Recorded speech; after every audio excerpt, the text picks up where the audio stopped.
Nossa meditação de hoje está baseada no Salmo 139, versículo 1 e 2, que dizem: Senhor, tu me sondas e me conheces.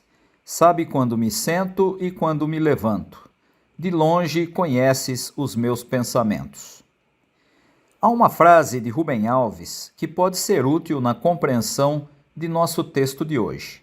Ele diz: Nós não vemos o que vemos, nós vemos o que somos. Só veem as belezas do mundo aqueles que têm belezas dentro de si. Quando uma pessoa lê esse texto e é alguém com uma visão de mundo legalista, daquelas que gostam de fazer prevalecer suas opiniões, o Deus que o sonda e o conhece é também alguém que está vigiando seus pensamentos e atos. Lembro-me de um quadro que havia na casa de minha avó e que trazia como título Os Dois Caminhos. Além da separação de um caminho largo, com muitas opções de lazer e cultura, havia um caminho estreito, meio sem graça, mas que levava ao céu.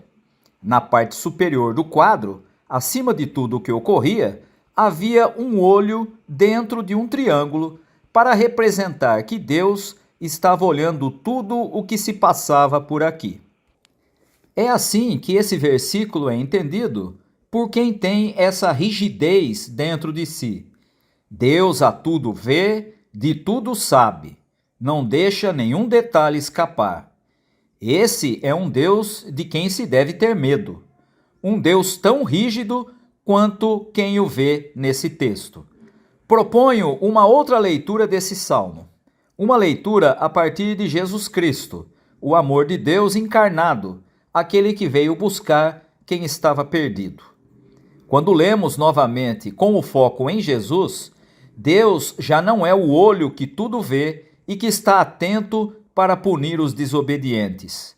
Deus é aquele que nos conhece e sabe de nossas dúvidas, de nossos pensamentos nem sempre corretos.